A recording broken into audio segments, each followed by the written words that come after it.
जी, अस्सलाम वालेकुम रहमतुल्लाह। उम्मीद है आप सब खैरियत से होंगे। 5 अगस्त को पाकिस्तान तहरीक-ए-इंसाफ के जो चेयरमैन हैं इमरान खान साहब, उनकी तरफ से एक एहतजाजी कॉल का ऐलान किया गया था और साथ ये बताया जा रहा था कि इस एहतजाज के अंदर, इस तहरीक के अंदर जो कासिम और सुलेमान हैं वो भी शरीक होंगे और इस एहतजाज को, इस तहरीक को बाकायदा लीड करेंगे। इसके बाद हमने देखा कि पूरे पाकिस्तान में मुख्तलिफ शहरों के अंदर बाकायदा एक मुहिम स्टार्ट की गई, लोगों को मोबिलाइज़ किया जाने लगा और उनको ये बताने लगे कि ये तहरीक, ये एहतजाज मौजूदा हालात के तनाज़ुर में कितना ज़रूरी है और इसमें जो आम आवाम है उसकी शिरकत कितनी ज़रूरी है। अगर केपीके की बात करें तो वहाँ पर मुख्तलिफ किस्म के हमें जलसे, जुलूस और रैलियाँ नज़र आईं, जिसमें ख़ास तौर पे एक खान साहब की रिहाई के हवाले से बात की जा रही थी, लोगों को मोबिलाइज़ किया जा रहा था और इस तहरीक में शामिल होने का उनसे ये रिक्वेस्ट की जा रही थी। पंजाब की अगर बात करें तो आलिया हमज़ा मलिक साहिबा हमें डोर टू डोर कैंपेन करती हुई नज़र आईं। वो गली मोहल्लों में, बाज़ारों में इमरान खान साहब के ब्रोशर तक़सीम करते हुए हमें नज़र आईं और वो तमाम लोगों से ये इस्तदा कर रही थी कि वो अपनी फैमिली समेत इस एहतजाज के अंदर, इस तहरीक के अंदर शरीक हों और इस निज़ाम को बदलने के लिए जो एक कोशिश है उसको मुकम्मल यकीनी बनाएँ। इसी तरह सनम जवेद साहिबा जो कि कुछ अर्सा पहले रिहा हुई हैं, उन्होंने पिंडी के अंदर इसी तरह डोर टू डोर कैंपेन की। यानी पूरे पाकिस्तान के जितने भी शहर हैं, वहाँ पर जितनी भी तहरीक-ए-इंसाफ की क़यादत है, इमरान खान साहब के चाहने वाले हैं, उन्होंने एक भरपूर मुहिम का आगाज़ कर दिया। इसी तरह फिर जो इस वक़्त पाकिस्तान तहरीक-ए-इंसाफ की मरकज़ी क़यादत है, जिनमें ख़ास तौर पे जो सिटिंग मिनिस्टर हैं, सीएम केपी की अली अमीन गंडापुर साहब, शिबली फराज साहब, शेख वकास अकरम, उमर अयूब, ज़रताज गुल, सलमान अकरम राजा साहब और जो दीगर कायदीन हैं, ये तमाम एक मुशावरत के साथ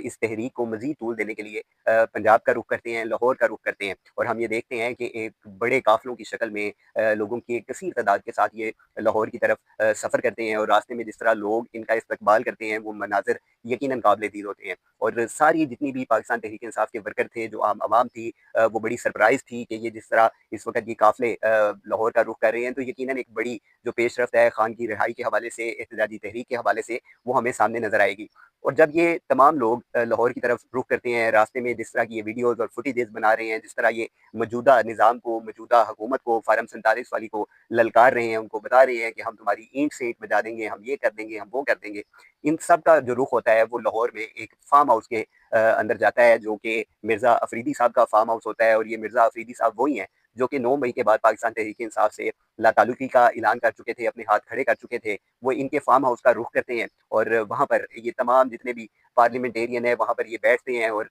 जो एहतजाजी तहरीक है उसके हवाले से ये लोगों को लाया अमल देने के लिए बड़ा जोश-ए-ख़िताबत करते हैं। बारी-बारी हर बंदा अपनी-अपनी तकरीर करता है और बड़ी-बड़ी बातें वहाँ पर की जाती हैं। उसके बाद जो इस सारी क़यादत जो लीड कर रहे होते हैं इस सारे सिस्टम को, जो कि अली अमीन गंडापुर साहब हैं, उनके खिताब की बारी आती है और वो अपने खिताब में बड़े जोश-ए-ख़िताबत के साथ जब वो सारी बातें कर लेते हैं, तो वो ये कहते हैं कि मैं इस निज़ाम को, इस निज़ाम के रखवालों को 90 दिन का अल्टीमेटम देता हूँ। अब अली अमीन गंडापुर साहब की जो ज़ात है, वो पहले से ही इख्तिलाफ़ात की ज़द में है। लोग उनको अच्छे लफ्ज़ों में ना याद कर रहे हैं, ना अच्छे लफ्ज़ों में उनको बुला रहे हैं। बल्कि उनके ऊपर शदीद किस्म की तनकीद की जा रही है, क्योंकि जो 26 नवंबर को फाइनल कॉल का ऐलान किया गया था तहरीक-ए-इंसाफ की तरफ से, उसमें अली अमीन गंडापुर साहब बुशरा बीबी के साथ फ्रंट से लीड कर रहे थे और फिर जो 26 नवंबर को जो सिनेरियो वहाँ पर सारा बना और जितनी भी पाकिस्तान तहरीक-ए-इंसाफ की क़यादत थी, सीनियर क़यादत, वो फिर कहाँ गई, मंज़रनामे से कहाँ गायब हुई,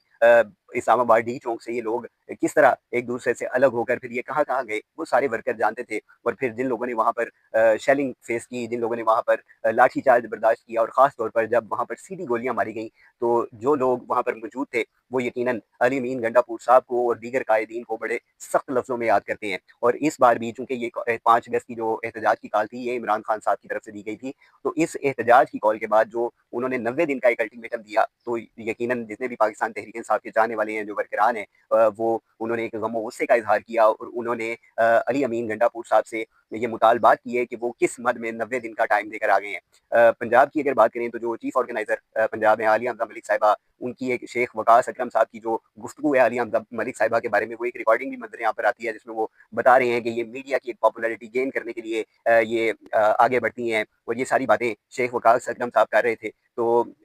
लोगों ने ये सवाल किए कि इतने बड़े एक प्रोग्राम के अंदर जो आलिया हमज़ा मलिक साहिब हैं, उनको आपने क्यों नहीं दावत दी? तो इसका जवाब ये दिया गया कि ये सिर्फ़ जितने भी पार्लियामेंटेरियन थे, उनको बुलाया गया था। तो ये सारा करने का फिर लाहौर आने का मकसद क्या था, कि आप काफ़िलों की शक्ल में इतने-इतने दूर-दराज़ के शहरों से यहाँ पर लाहौर आते हैं और लोगों को बड़े जोश के साथ आप उनके साथ खिताब करते हैं और उसके बाद आप 90 दिन का अल्टीमेटम दे देते हैं। तो लोगों ने सवालात करने शुरू किए। आलिया हमज़ा मलिक साहिबा ने इस हवाले से ट्वीट की कि मुझे इस बारे में कोई इल्म नहीं है, मेरी ज़ाती मसरूफ़ियात इस किस्म की ज़्यादा थी कि मेरा इस तरफ ध्यान नहीं गया। तो ये 90 दिन का जो एक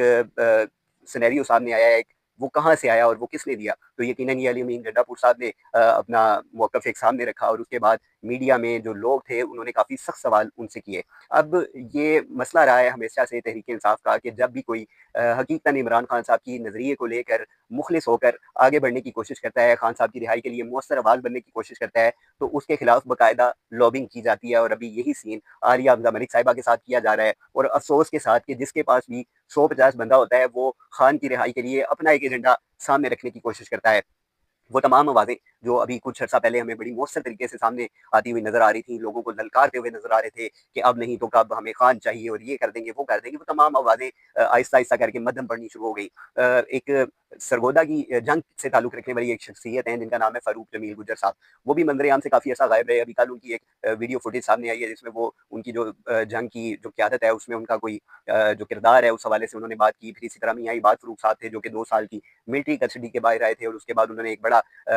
पूरे पाकिस्तान के शहरों के अंदर उन्होंने दौरे भी किए, अडयाला जेल भी गए, अलीमा खान साहिबा से भी उनकी मुलाकात हुई, बाकी कायदीन से भी उनकी मुलाकात हुई, अली अमीन गंडापुर से वो मिलकर आए। तो ये सारे जो लोग थे, इनका बाद में जो एजेंडा था इस तहरीक के हवाले से वो हमें काफ़ी मद्धम होता हुआ नज़र आया। मियाँ इबाद फ़ारूक साहब बाकायदा एक सिस्टम तैयार करने की कोशिश कर रहे हैं, उनकी जो फुटेजेज़, उनकी जो वीडियो सामने आती हैं, वो एक ऑनलाइन सिस्टम के ज़रिए लोगों को बुला रहे हैं, उनको इंटरव्यू कर रहे हैं, उनके और तहरीक के हवाले से वो अपना एक लाया-अमल तैयार कर रहे हैं। अब इस वक़्त अगर देखा जाए सियासी मंज़रनामे पे और ख़ास तौर पर तहरीक-ए-इंसाफ़ के हवाले से जो लोग फ्रंट से लीड कर रहे हैं, उनमें पंजाब की अगर आप बात करें तो वो ख़वातीन उनमें शामिल हैं। उनमें वो मर्द हज़रात शामिल नहीं हैं जिनको इमरान खान साहब ने टिकट जारी की थी और वो उस टिकट के ऊपर इलेक्शन लड़े थे। ये बड़े-बड़े नाम जो बड़े-बड़े डालों के ऊपर, बड़ी-बड़ी गाड़ियों के ऊपर पूरे प्रोटोकॉल के साथ सफ़र करते थे, वो लोग मंज़र-ए-आम से गायब हैं। अब इनमें जो इख्तिलाफ़ात हैं तहरीक-ए-इंसाफ़ के, वो अगर कहें कि पब्लिकली खुल के सामने आ गए हैं, तो ये कहना गलत नहीं होगा। आज अलीमा खान साहिबा की इमरान खान साहब से मुलाकात हुई है और इमरान खान साहब ने शदीद गम-ओ-गुस्से का इज़हार किया है इस हवाले से और ये जो 90 दिन का प्लान जो अली अमीन गंडापुर साहब ने दिया है, उसके हवाले से भी खान साहब ने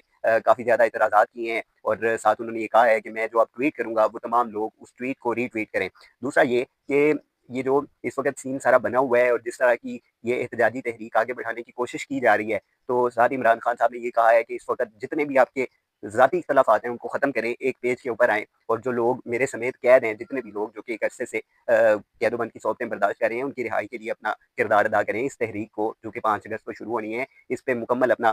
फ़ोकस रखें और इसको कामयाब बनाने की कोशिश करें और जितनी भी आपके ज़ाती इख्तिलाफ़ात हैं, उनको आपसी ख़त्म करके इस तहरीक को कामयाब बनाने के लिए हर मुमकिन कोशिश करें। अब आने वाले वक़्त में हमने देखना है कि ये जितनी भी पाकिस्तान तहरीक-ए-इंसाफ़ की क़यादत है ये क्या करेगी और ख़ास तौर पे जो वुकला का किरदार है, जो कि 26वीं आईनी तरमीम अमेंडमेंट के बाद हमें कहीं नज़र नहीं आए, सिवाय अदालतों के अंदर कन्वेंशन करते हुए, वो हमें पब्लिकली सड़कों के ऊपर इस आईनी तरमीम के खिलाफ हमें कहीं नज़र नहीं आए। वुकला का जो किरदार था, वो ना होने के बराबर था और इमरान खान साहब के जितने भी केसेज़ थे और दीगर कायदीन के जितने भी केसेज़ थे, उनके हवाले से अगर आप कहें कि वुकला ने कोई रिलीफ़ उनको लेकर दिया है, तो वो ऐसा कुछ भी नहीं हुआ और ख़ास तौर पे जितने भी बड़े वुकला हैं, बड़ा नाम है, वो सारे इस बात को एडमिट करते हैं कि जब तक 26वीं आईनी तरमीम का खात्मा नहीं होगा या इसमें रद्द-ओ-बदल नहीं होगा, खान साहब की जो रिहाई है, वो यकीनी तौर के ऊपर मुमकिन नहीं है। ये तहरीकें, ये एहतजाज, ये यकीनन एक सियासी जिद्दोजहद तो ज़रूर हो सकती है, लेकिन इमरान खान साहब की जो रिहाई है, जो बाकी कायदीन की रिहाई है, वो अदालतों के जो मरहला है, उसको पार करने के बाद यकीनी बनाई जा सकती है। तो ख़ास तौर पे क़यादत को चाहिए कि 26वीं आईनी तरमीम के हवाले से